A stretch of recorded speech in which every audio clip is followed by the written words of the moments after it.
says the British people's vote to leave the EU is tantamount to an act of war, and as a result, he will from now on start wearing a pickelhaube, which is one of those German helmets with a spike on top, which not only looks marvelous on him, but allows him to store important papers by putting them on the spike. President Power released a statement by firing it from a cannon in the general direction of London, saying, quote, "The British people voted to give their country to Europe, and they can't just come over here to Brussels and take it back when we're not finished ruling it." All through European history, the British have been spoilsports who refused to participate in European-wide events like the Inquisition, the 30 Years' War, the Napoleonic conquests, the surrender to Hitler, and of course the collaboration in the Nazi destruction of the Jews. Why can't they just play along like the rest of us? Unquote. British members of Parliament joined with President Power by voting to censure the British people for stupidly voting against the interests of British elites who wish to retain their grasp on power without the responsibility of actual governance. In a move to block Brexit, British opposition leader Simon Peter Colin Simon Harry Luddington Colin Peter III told a roomful of screaming legislators swinging from rafters and hurling feces at one another in the time-honored parliamentary tradition that he was hereby invoking King Alfred's proclamation of 876 AD, which declares all referendum results shall be null and void until the last dragon has devoured the final wizard from the Harry Potter series. Prime Minister Boris Johnson responded that the opposition has come too late and Britain has already left the EU. Or maybe it's just him.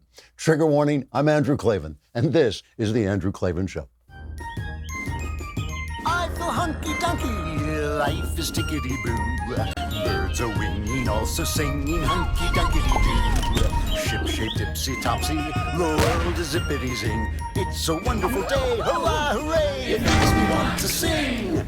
Oh, hurrah, hooray! Oh, hooray, hurrah! We like to address the big questions here, and one of the big questions is if your car is broken, how do you get to the car parts store? Well, you don't have to. You go to rockauto.com. It's a family business. They've been serving auto parts customers online for 20 years. Go to rockauto.com to shop for auto and body parts from hundreds of manufacturers. You know what? You know as much about this as anybody at the auto parts store. They're just going to look in the computer. So why don't you just look in the computer? Because rockauto.com has everything from brake parts, tail lamps, motor oil, even new carpet. Whether it's for your classic or the car you drive around every day, get everything you need in a few easy clicks delivered directly to your door. The rockauto.com catalog is unique, remarkably easy to navigate. You can quickly see all the parts available for your vehicle and choose the brands, specifications, and prices you prefer. Amazing selection, reliably low prices, all the parts your car will ever need at rockauto.com. Go to rockauto.com right now and see all the parts available for your car or truck. When you get in there, when you get to their "How did you hear about us" box, so write Klavan so they know not only that we sent you, but so they know you know how to spell Klavan, because it's Klavan. Do not forget. All week long, as the Democrat press has pushed the Democrat Party to the brink of an impeachment process that will serve its base instead of the country, I've been thinking out loud about the way the news media has become corrupt as a system. That is, corrupt beyond the responsibility of any one person, so that everyone who works at, say, NBC News is participating in NBC's corruption without himself necessarily being corrupt, because he's inside a corrupt system. Systems become corrupt whenever personal interest replaces teleology. That is, when people or corporations begin serving their own interests instead of the purpose of their enterprise. The purpose of the news is to give the people of a republic the facts so they can make their own decisions. But corporate news operates in the corporate interest of supporting the big government that big corporations love. If they put that interest before their true purpose, they become corrupt, and they corrupt the people within the system. In a fallen world, there's always tension between interest and purpose. News organizations have an interest, for instance, in making money. The corporations that own them have an interest in making money. But if they mistake that interest for their purpose of fairly reporting the news, if they say we're only here to make money, they lose their moral way and they take everyone down that sinkhole with them. Still, the tension is legitimate. We all need money. Moral action can legitimately cost you. Christianity teaches us to put God, purpose, and morality before money, before interest, and it also teaches us that if you do that, you could get yourself crucified, which can ruin your whole day. Less dramatically, you could lose a promotion, or a raise, or a sponsor, or something you really, really want. In my personal life, I look back to those moments when I put integrity over money with quiet pride, but I also wish I had a lot more money. We make choices every step of the way, and we pay for each one of those choices in some sort of coin or other. Clearly, though, the Democrats and the news media, but I repeat myself, are now so out of balance. They have put their interest, power, so far above their purpose, which is governance in keeping with American principles. They're doing a truly terrible thing to this country. This Ukraine scandal is nonsense, and it looks increasingly to me like a planned setup. I'll talk about that in a minute. The impeachment process that the Democrats seem hell-bent on, it can go nowhere and it can accomplish nothing except to drive Americans even further apart. I still believe there's a chance they'll pull back from the brink, but it's only a chance. Systems matter. They matter a lot. The greatest invention of the American founding is not the ideals of freedom or equality. Those ideals have been thought of before. They've been around for a long time. The great invention of the founders is a system, the constitutional system, whose purpose is to preserve the ideals of freedom and equality in spite of the self-interest of human beings in power. This has worked for a long time, but no system can stand when the people within it have lost their moral way. The left has spent the last 50 years making sure that would happen, and we're watching that effort come to fruition now. We'll see how far it gets in just a minute. We're going to bring on the wonderful Jenna Ellis Reeves in just a second. But first, I just want to bring you up to date what's happening. The acting director of national intelligence, Joseph Maguire, is testifying on Capitol Hill. He's the guy who said that this whistleblower complaint against Trump's conversation in the Ukraine was not worthy of a criminal investigation. He's the guy who said it didn't have to be passed on to Congress. He came on and he said, look, I'm not a political guy. I'm just a public servant. I'm proud of my public service. I've had this public service through various presidents of different parties, and I've served them all. And the thing is, at first he was under a lot of pressure because the whistleblower's complaint had not been released. But just before he went on, they did release this whistleblower's complaint. And I'm looking at this complaint. And look, again, I'm not a conspiracy theorist. When I talk about conspiracies, the things that are in plain sight, the things that people are actually saying. But I look at this thing, and it's not the document of a whistleblower. It's not a guy who said, I see something wrong. In fact, he says that he was not on this phone call, but multiple White House officials with direct knowledge of the call between Trump and the Ukrainian president, Zelensky, have accused Trump of pressuring the Ukrainian leader to take actions to help his 2020 bid. This is a lawyer's document. This document was gone over by a lawyer. It has footnotes. It's written in legal language. It is something that this whistleblower had help preparing. And one of the things I want to know is where this came from. Did it come from Adam Schiff? Who did it come from? Who wanted this thing to go forward? Because this is more and more looking to me, not more and more. It did from the very beginning. I mean, at this point, we should be suspicious from the very beginning. This looks like another empty attack on President Trump because they don't want him in office, because their base is hysterical, because some of them are hysterical, and it's a process that is now carrying, like a snowball rolling downhill, it is now carrying the Democrats downhill into this impeachment process, which is, in my opinion, absolutely absurd. Have we got Jenna? Jenna, I'm not even going to introduce you anymore. I'm sure everybody, you're on Fox every time I turn it on at this point. Yes, and I'll be back on right after this. Actually, you can tune into Charles Payne on Fox Business Side and Trish Regan tonight and Fox and Friends tomorrow morning. So it's going to be a busy week. We are humbled by your presence among us, and we're so happy. You're my favorite, though. You know that. Of course, for you. So. I expect. And your opening, Drew, is absolutely brilliant in terms. I mean, you don't even need me actually, but it's absolutely true what the Democrats are trying to do, and they are perverting this system that is supposed to be nonpartisan, non-political. Impeachment should not be a political action. This should only happen when there is credible evidence that a president has gone against the interests of the United States of America, treason, bribery, and other high crimes and misdemeanors. That's the key terminology, and other. This isn't just, we think of misdemeanors as, hey, I ran a traffic light and I got a ticket. That's not the constitutional context. This is from the Old English common law language, meaning offenses against the crown, against the sovereign.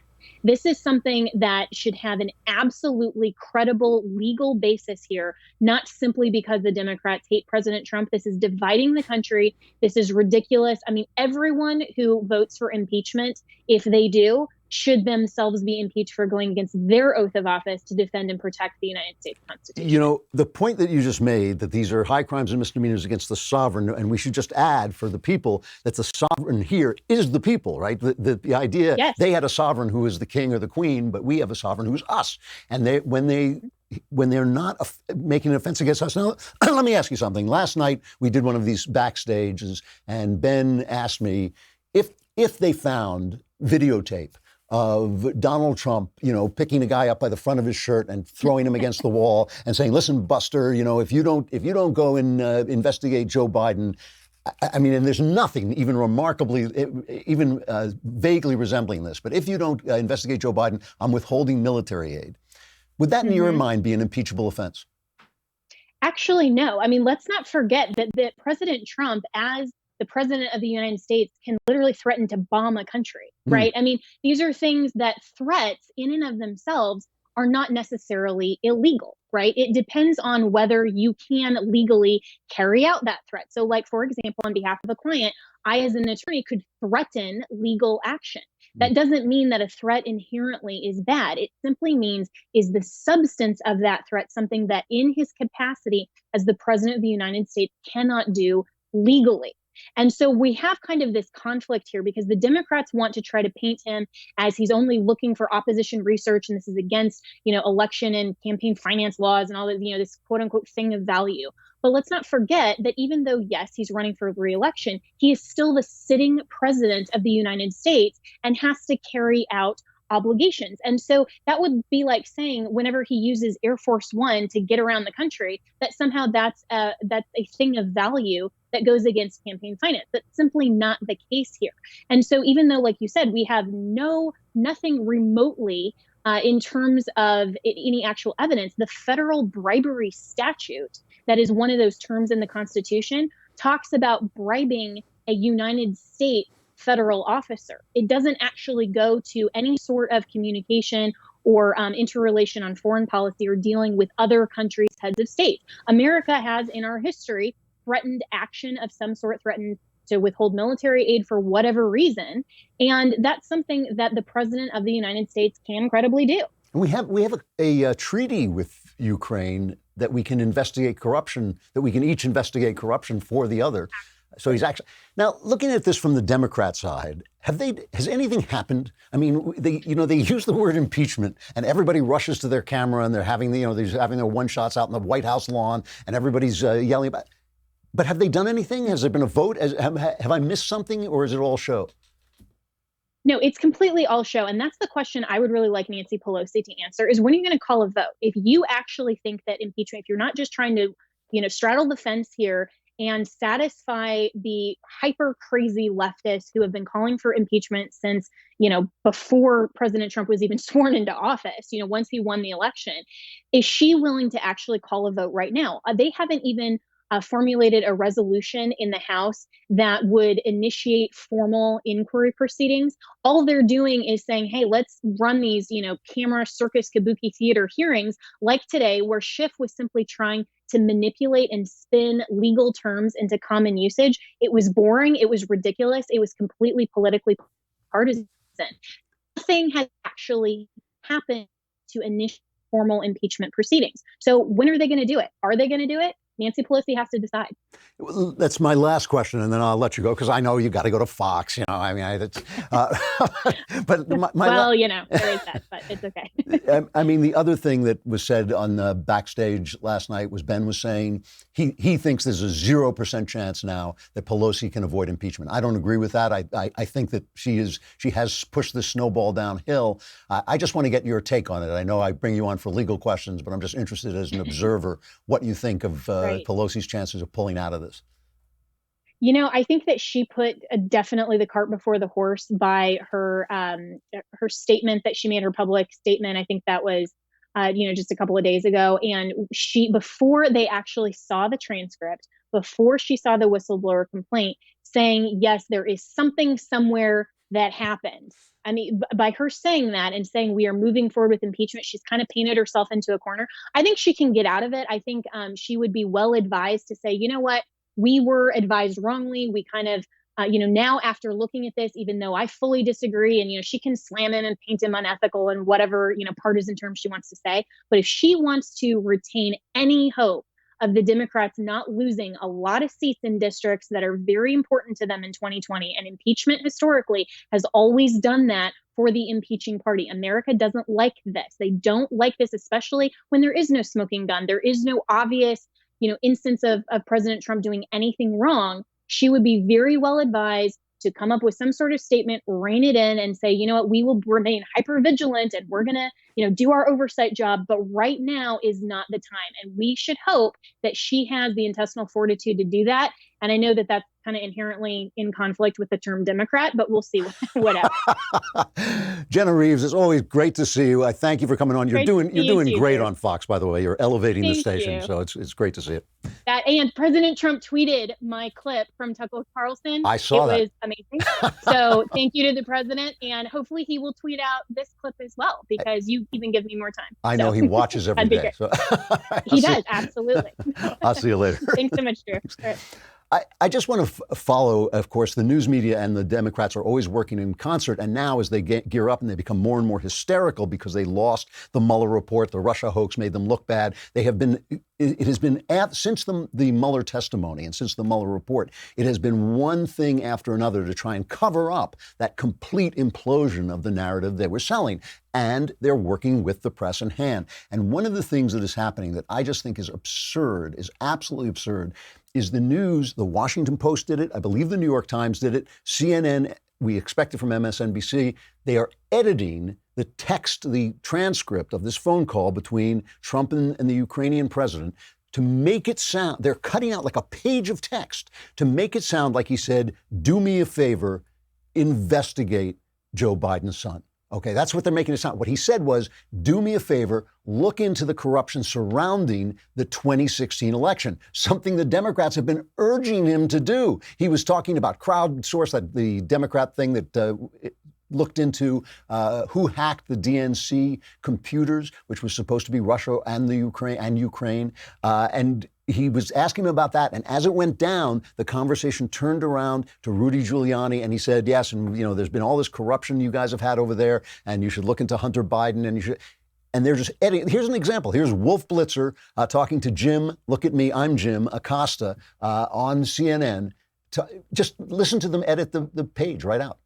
And let's not forget, this summary that was released by the White House, the president specifically quoted as saying to the Ukrainian president, I would like you to do us a favor, and then goes into an investigation into the Bidens and the Democrats. Oh, that's right, Wolf. And the president never really asked, or answered the question. I tried to ask the question as he was walking out of the room. What did he mean by, can you do us a favor? He never really explained what he was talking about with respect to that question. And I think what you saw during this press conference is that the president is really just stewing with anger over all of this. He feels frustrated that the press largely overlooked what he did at this United Nations General Assembly. But once again, I think that responsibility lays at the president's feet. I mean, this was something that they were stonewalling Congress on a week ago. And then as soon as the House Speaker, Nancy Pelosi, threw down the gauntlet and threatened impeachment, all of a sudden transcripts are being offered. And now the whistleblower complaint. Now, as always with Jim, look at me, I'm Jim Acosta, you have to ask yourself, who cares what you think? Who cares who you think the responsibility lies with? That's not your job. It's not your job to tell us who's responsible for your not covering the UN. You didn't cover the UN. And you're blaming Trump. That's not news. It's not news that you think Donald Trump's to blame for your malfeasance. That's not news. But that's not the point. The point is they edited that transcript. So wait. So the press is editing the transcript. They're taking out a page of text to make it sound like Trump said, do me a favor, look into Hunter Biden, which he did not do. That's not what he said. Had nothing to do with that. That's the first thing. But now Adam Schiff at this hearing with McGuire, the DNI, the acting DNI, Adam Schiff now just starts making stuff up. He rewrites. So help me. I'm not making this up. He rewrites the text to make it say what he wants it to say. Okay, so this is, make sure we've got the right one here. This is it is 12. Yes, it is. Play it. This is the essence of what the president communicates. We've been very good to your country, very good. No other country has done as much as we have. But you know what? I don't see much reciprocity here. I hear what you want. I have a favor I want from you, though. And I'm going to say this only 7 times, so you better listen good. I want you to make up dirt on my political opponent, understand lots of it. On this and on that, I'm going to put you in touch with people, and not just any people. I'm going to put you in touch with Attorney General of the United States, my Attorney General, Bill Barr. He's got the whole weight of the American law enforcement behind him. And I'm going to put you in touch with Rudy. You're going to love him, trust me. You know what I'm asking, and so I'm only going to say this a few more times, in a few more ways. And by the way, don't call me again. I'll call you when you've done what I asked. So to be fair to this McCarthyite weasel, to be fair to him, he did later apologize for this and say it was supposed to be a parody. He was auditioning to do the open for my show. So he says it was supposed to be a parody. It was supposed to be comedy. But come on, this is what they're doing.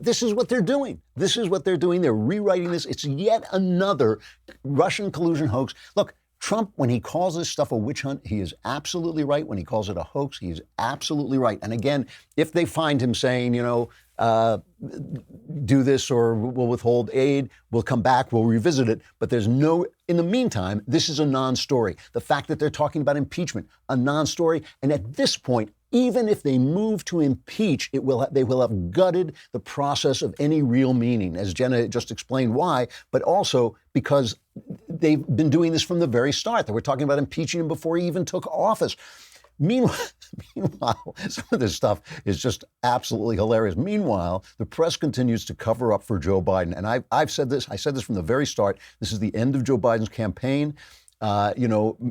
Ben said on this backstage, he said that he believed that they had made that calculation. The Democrats have made that calculation. If we can get at Trump, it's worth getting rid of Biden. I think this is way beyond strategy and calculation. I think, like I said, this is a snowball rolling downhill.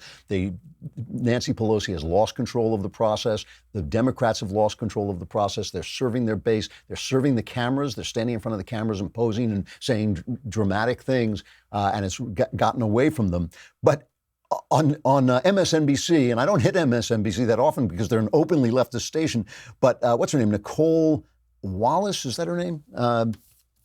She actually interrupts the president to say it's like Kanye West with Taylor Swift. I'm gonna let you finish, Mr. President. I'm gonna let you finish. But first, I'm gonna tell Nicole Wallace. I'm gonna tell people the fact that you are lying about Joe Biden. And again, we played something like this yesterday from Chuck Todd. Her excuse is that the Ukraine has already investigated Joe Biden. And if you can't trust the Ukraine, where corruption is rife, you can't trust anybody. Listen to this. She interrupts the president. To do this, really, but the president isn't telling the truth. These allegations against Joe Biden and Hunter Biden that he's repeating have been investigated by the Ukrainians, none other than the Wall Street Journal included in their report on Friday that the Ukrainians view this issue as having been investigated and adjudicated. And what's amazing is that what Trump appears to be trying to do is to turn his own impeachment into a big deflection. Yeah, he's trying to change the story. I think we should say 2 things. First of all, the question on the table here is not about Joe Biden. It's not about Chris Murphy or any other senators he's talking about. It's not about the whistleblower. It's about his conduct and whether his conduct as president is impeachable or not, whether it amounts to misconduct. But as it relates to Joe Biden, it's important to note that this story has been looked at and thoroughly debunked by everyone involved. Joe Biden's son served on the board of a Ukrainian company. That Ukrainian company was investigated by the Ukrainian Attorney General. That investigation was closed before Joe Biden ever asked for the Attorney General to be fired. The problem with this is that, not to interrupt them to say it's not true, is it's not true. But by the way, MSNBC has the right to do commentary. But when you hear the guy say this story is not about Hunter Biden, it's not about Joe Biden, it's about Donald Trump, who is he to say that? Who is he to determine what the narrative is? I mean, that is what this whole thing is about. It's determining the narrative. Look, the people are too smart for this. They have so much power, these guys. They have so much communication, so much control over the communication machinery in this country. And yet, the truth has a voice. They are not going to get away with this. I'm telling you, they are just not. It's absurd. John Solomon, I believe it is, at The Hill, says he is in possession of hundreds of pages of official documents debunking Joe Biden's claim that he wasn't, that the prosecutor that he manipulated the Ukraine into firing was not investigating Hunter Biden. Listen to what he says. He's got all these documents that he says disprove what Biden is claiming. There are documents from Hunter Biden's legal team, the legal team from America, trying to assist Burisma to get out of this investigation. They show unequivocally that prosecution or that legal team told the prosecutors as soon as Mr. Shokin was fired. In fact, the day that Shokin was fired, the Ukraine team, the Biden team was trying to reach the new prosecutor. So people say there's no connection between the event. Why was Biden's legal team rushing to talk to the new guy immediately? But when they got that chance to talk to him, here's what they told that prosecutor. They told that prosecutor the story about Shokin being corrupt, not doing reforms, was not true. It was a made-up story by U.S. officials. They called it false information. That means Hunter Biden's legal team, Burisma's American legal team, was telling the prosecutors the basis upon which Joe Biden said he just fired Shokin was not true. So this is still an open story. And again, I think Biden's finished. I think this thing is going to blow back on Biden. I think it may blow back on whoever helped this intelligence guy prepare the whistleblower's complaint. I think it's going to blow back on them too. Remember, this is not an intelligence matter. President Trump is not part of the intelligence community. It is not up to the intelligence community to keep track of what President Trump is doing. Okay, he has very wide plenary powers in dealing with foreign policy. So if he wants to chat up the president of the Ukraine, they shouldn't even release it because they should have the right to have a quiet, private conversation. But he is not part of the intelligence community. And getting back to this again, I have to reiterate this. Impeachment itself is damaging to the polity. Impeachment itself is damaging because it takes away the vote of the people. It nulls and voids the vote of the people. And you better have a damn good reason for doing that. It is not enough. It is not enough even for if President Trump, dented a car on his way to work and didn't leave his phone number. That's not enough to impeach the president, even though that's against the law. You know who used to know this? The Democrats. When 1998, when they were impeaching Bill Clinton, and by the way, just so I can say this, I was opposed to the impeachment of Bill Clinton. I was opposed to the impeachment of Bill Clinton, even though I knew he had committed perjury. I thought, the guy was elected. He's the president of the United States. You do not nullify the vote of the people on a matter like sexual malfeasance. You just don't. It makes him a slime ball. He is a slime ball. He was then, but he's not. It's not crimes and misdemeanors against the sovereign, us, right? Here's Jerry Nadler. Actually, it's about 3 Jerry Nadlers. The guy was about 500 pounds. And I'm fat shaming. I'm fat shaming Jerry Nadler. I admit it. I am fat shaming Jerry Nadler. Looks like a float in the Thanksgiving parade. Here he is saying what he should now remember. That an impeachment of a president is an undoing of a national election. And one of the reasons we all feel so angry about what they are doing is that they are ripping from us, they are ripping asunder our votes. They are telling us that our votes don't count and that the election must be set aside. So let's end with President Trump here. This is clip number 3 when he points out that this really is not a good thing that the Democrats are doing. I mean, it is in and of itself, the fact that they're doing it. Listen, politics is politics. And I understand it's not beanbag, and I understand they're going to fight for power and they want power. But you've got to play the game by the rules because the system matters. The American system matters, and they're not playing the game the way it's supposed to be played. First of all, when have they passed any legislation? When have they done anything during this presidency that helps the people, that does anything for the people? They haven't. They keep throwing up these kabuki laws that they know aren't going to get passed, that they know won't get signed if they do get passed, but they aren't going to get through the Senate. So what are they doing? Zip. Zero, nada, except this. This is what they're doing. It's divisive. It's ridiculous. It's not going anywhere. The president is not going to be convicted even if they impeach him. Here's what Trump says. And our people are being hurt and our country is being hurt when a Nancy Pelosi allows her position to be taken over by radical far-left socialists or worse. That's pretty bad. That's pretty bad, especially when the senators and all of these other people have actually done what they're accusing me of doing, which I didn't do. Which is absolutely true, right? They did use the Steele dossier. They did use Russian intelligence, Russian disinformation to try to stop Donald Trump. It's how they started the investigation, the Russian collusion investigation with this Steele dossier. It's how they got the FISA warrant. It is exactly what they're accusing Trump of doing, which, as he says, he apparently didn't do. There's certainly no evidence that he did it. It really is, when Donald Trump is the adult in the room, that's not a good look for the Democrats. That is not a good look for the Democrats. This is a misuse of the American system. It's damaging to the American system, and the American system basically is all we got.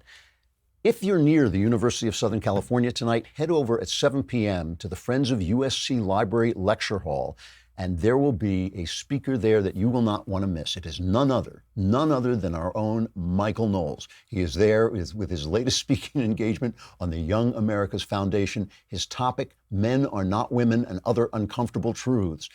Who knows what kind of leftist tears may fall as Michael Knowles talks on that subject. For more details, go on over to yaf.org/events and go enjoy the show. That's yaf.org/events. Go listen to Michael Knowles. Who knows? This may be the day when he says something you want to hear. I'm going to stay on so you can hear my guest. I want to talk about this more and also the Kavanaugh nonsense. So we're going to bring on Ryan Lovelace to talk about that. But first, go over to dailywire.com. All the more reason for you to go over to dailywire.com and subscribe. It's a lousy $10 a month, a lousy $100 for the year. You get the beautiful Leftist Tears tumbler. We've got a new site. This new site looks great.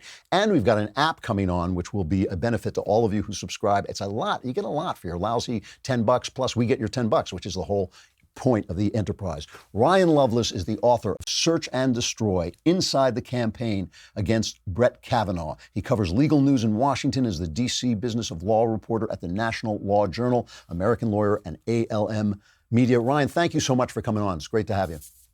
Thanks for having me. I've got to key this in a little bit to what's going on right now. Is there, when you're looking at what's happening in Washington at this moment, this new attempt to quote unquote impeach the president, do you see a relationship between this and the attack on Kavanaugh?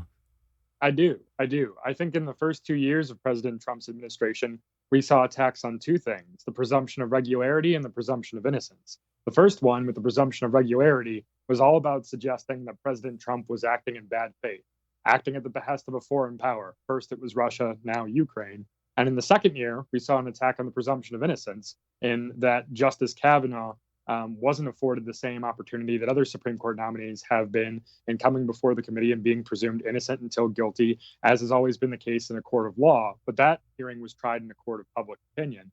And I really think all of these things are aimed at attacking American institutions, longstanding pillars of American society. And when those things are eroded and public confidence and faith and trust in institutions is eroded, we've seen what starts to happen. Yeah, no, it really is a problem. When you were researching this book, when you were researching Search and Destroy: Inside the Campaign Against Brett Kavanaugh, what did you find out about where this attack originated from and how it got started? Well, I found out a lot of different things. And one of the most important was that this was going to happen regardless of who the nominee was. One of the biggest groups on the left that has come out organizing around the courts for the first time, that was new to this last fight with Kavanaugh, is Demand Justice. They're a dark money group. Demand Justice is led by Brian Fallon, a former Hillary Clinton campaign flack, and they said they were going to spend $5 million opposing whomever President Trump would have selected.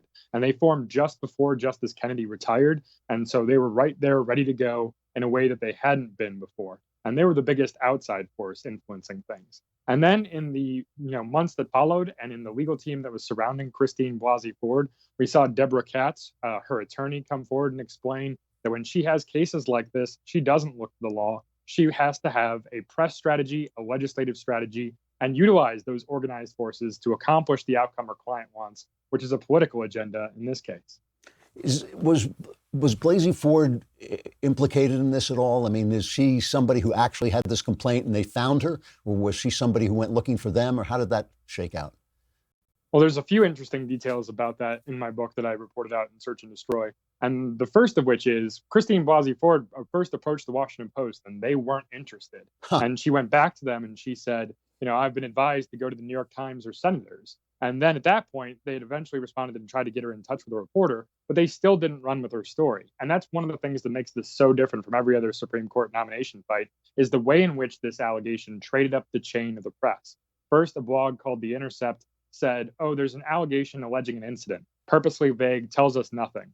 Then Senator Feinstein, the top Democrat in the Judiciary Committee, says, oh, yes, I've heard of that, and I've referred it to law enforcement. But all of this happened months after the allegation was first made. And it was then that the national press picked this up and, rather looking into the truth or falsity of the matter, simply said, will this help him? Will this hurt Judge Kavanaugh? How will it affect things? And no one ever bothered looking into it. And that's how these cases are now litigated in the court of public opinion, as opposed to an actual court of law. When you saw this recent New York Times piece based on the book by two reporters, I found it startling. These accusations of sexual malfeasance are serious. They do serious damage to a person's reputation. They really, I'm sure, make your family life uncomfortable. And their story was that two unnamed sources told them that a guy who wouldn't talk to them said that a woman who didn't remember had been molested by Brett Kavanaugh. I mean, that's a startling, that's kind of the kind of thing I would expect to see some YouTube nut come out with instead of the New York Times. So this fight is obviously continuing. Is this being funded? Is this something that you think is coming from outside the Times, or is it something that is simply a part of a news media crusade? Well, for those two women in particular, it's personal. And I think you've identified it correctly in saying that they're accusations. I'm even reluctant to call them allegations because, as you say, the alleged victim doesn't even think it happened to her. Right. But in this particular instance, it really is personal. Robin Pogrebin, one of the authors of the book at the New York Times and the authors of that piece, is a former classmate of Brett Kavanaugh. She went to Yale at the same time as he, and that was her whole authority for writing this book. She wasn't a legal reporter. She wasn't an investigative reporter. She didn't know anything about sexual assault allegations and how to properly report out some of these things. And I think that's part of what caused some of these problems, is doing that due diligence that reporters that are familiar with that kind of story would have done had they had the opportunity. I want to get to some of the ramifications of all this, because you have some very interesting thoughts about that. But I just want to pause for just a sec to talk about Susan Collins. We've been talking about the purpose versus self-interest on this particular show, and she really did go against her own interests. I mean, she is a pro-choice, an advocate of Roe v. Wade, and she knew that Kavanaugh might be a vote against that or to weaken that, and yet she stood up for him. Was that? I mean, it was such an amazing moment. I hesitate to even believe in it. Do you feel that she was actually acting purely on integrity, or did she have some interests other than that? I think she was doing the due process and going through and doing the deliberative methods that the Senate was always expected to do with advice and consent, which frankly is what I had expected. In watching this all unfold, I expected the typical advice and consent process that had rejected Merrick Garland when President Obama picked him and confirmed Justice Gorsuch to unfold again. But that's not what happened here. Search and destroy is. And I think Susan Collins really started facing threats even before accusations began to emerge against Judge Kavanaugh last year at this time. Really, she began getting mailed coat hangers and the rest of it to remind her about abortion. And still throughout all of that, she stood tough and then went and did the due process and deliberative means to go about vetting the Supreme Court nominee. And in talking to Republicans, particularly those in the Senate and around then Judge Kavanaugh's team, what I really heard was it was both Susan Collins and a combination of what Michael Avenatti did that really helped conservatives and Republicans to hold ranks and be able to kind of not have any breakaways and confirm then Judge, now Justice Kavanaugh. Yeah, it's always nice to see somebody actually show up like that. It was a beautiful thing. So where is this taking us? What are the ramifications of this kind of attack? And do you think it's going to continue? I think it is going to continue. I think if there is another vacancy before the 2020 election, it's only going to get worse. I think we're going to see Supreme Court fights be fought like presidential campaigns in a way that we haven't before. And I think we're going to see presidential politics dominated by issues of the Supreme Court in a way we haven't. In 2016, it was an animating issue for so many conservative voters that were skeptical of President Trump. And in 2020, we've already seen groups like Demand Justice get involved in the 2020 race and try to affect the Democratic nominees by pushing them towards ideas of expanding the court and diluting the votes of Justices Kavanaugh and Gorsuch, President Trump's elections. And I really think that's something that's going to continue, and it's only going to get worse as we get closer to next November. You do think it's going to continue, the efforts to pack the court, that they're serious about this is not just a way of intimidating John Roberts or, making them toe the line? I do, and for a couple of reasons. The first of which is Demand Justice in particular has been spending money against its own side, against Democratic candidates. Spent $15,000 against Michael Bennet, a candidate who was polling at 0%, spent that money in New Hampshire. And he has not much of a chance there, but they're still willing to attack their own to make sure that everyone buys into that far left agenda. And the second component of it is it's part of a furtherance to delegitimize the authority and legitimacy of this Supreme Court. You know, with Justice Gorsuch, the left said he sits in a stolen seat. It's a stolen seat that belongs to Merrick Garland, President Obama's pick that the Senate rejected. And now with Justice Gorsuch, or with Justice Kavanaugh, rather, they're saying he has an asterisk next to his name. And that's particularly coming from Deborah Katz, Christine Blasey Ford's attorney, who's saying he needs to have a Me Too asterisk next to his name. If they can successfully undermine those two men and try to expand and dilute their vote, if they can't undermine them, that's the left's agenda in trying to attack and undermine the Supreme Court. It's really, you know, it wouldn't be half as frightening if the press weren't backing them up 100%, but it's pretty frightening. Ryan Lovelace, the book is Search and Destroy, Inside the Campaign Against Brett Kavanaugh. Really interesting. Thank you very much for coming on. I appreciate it. Thanks for having me. All right. I mean, this is amazing stuff. You know, it is amazing stuff to watch our institutions under attack by the people, you know, not just the people who are supposed to be in the institutions, because you understand politicians are motivated by power. They're motivated by self-interest. They're motivated by party politics. And we all understand that. But one of the checks and balances that was in the Constitution is the freedom of the press. And the press is supposed to hold their feet to the fire, not just when they're Republican, not just when they're white, and not just when they're male, but also when they're black, also when they're female, also when they're Democrats, also when they agree with the reporters. And they simply do not do that. It's not, as I have said a million times, it is not just the way they're treating Donald Trump. It's the way they're treating Donald Trump after the way they treated Barack Obama, the, you know, scandal-free Barack Obama administration that used the IRS to silence opposition, that obviously now it seems used the intelligence community to go after a political opponent. That's the problem. It is not the problem that they hold the president's feet to the fire, that they go after these guys. It is the problem that they only hold one side to account. And it's a lot of power that the press has, a lot of corporate money behind them. And it really is, it's really sad stuff to watch. It's a little frightening, but I believe in the truth. I believe in the American people. I think we'll be okay, depending on how long the Klavanless weekend lasts, because one of these days there's going to be an eternal Klavanless weekend, and we're in big trouble. I got to tell you about this as a final reflection, because it's really interesting. Mattel has put out a gender-neutral Barbie.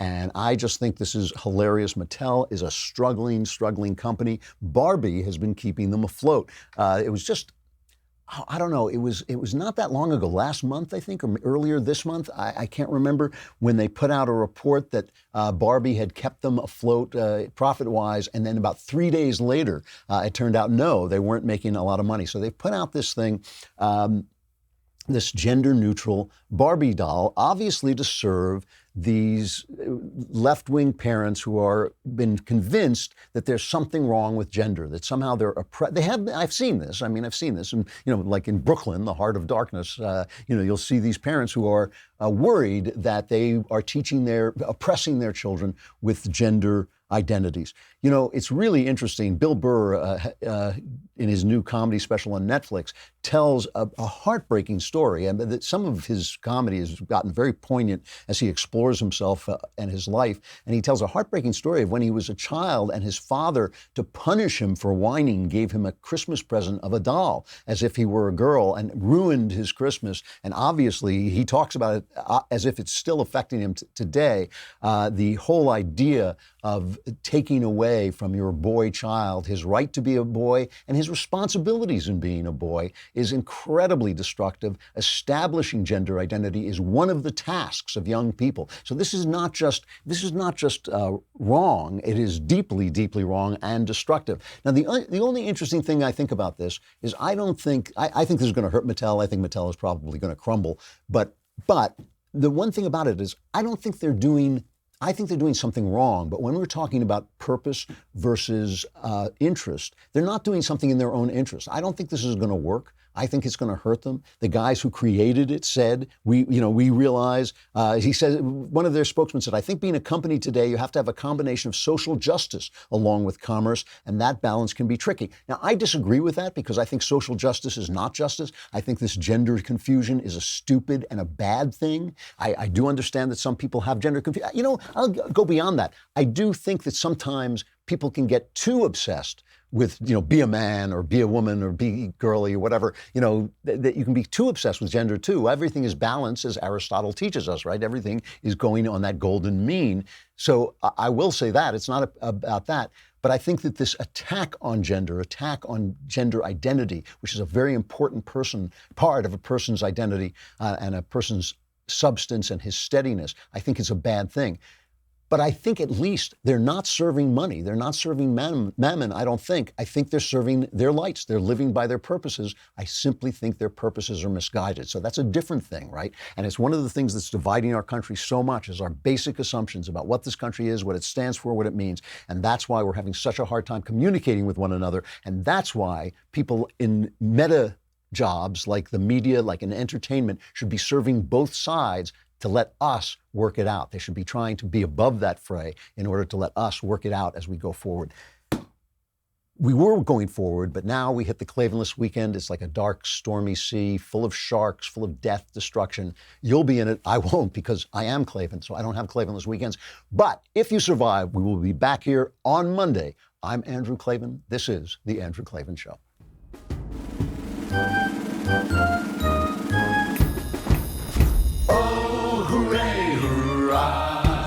The Andrew Klavan Show is produced by Austin Stevens and directed by Mike Joyner. Executive producer, Jeremy Boring. Senior producer, Jonathan Hay. And our supervising producers are Mathis Glover and Robert Sterling. Assistant director, Pavel Wydowski. Edited by Adam Sayevitz. Audio is mixed by Mike Cormina. Hair and makeup is by Jesua Alvera. Animations are by Cynthia Angulo. And our production assistant is Nick Sheehan. The Andrew Klavan Show is a Daily Wire production. Copyright Daily Wire 2019. If you prefer facts over feelings, if you aren't offended by the brutal truth, if you can still laugh at the nuttiness filling our national news cycle, well, tune on in to The Ben Shapiro Show, where you'll get a whole lot of that and much more. We'll see you there.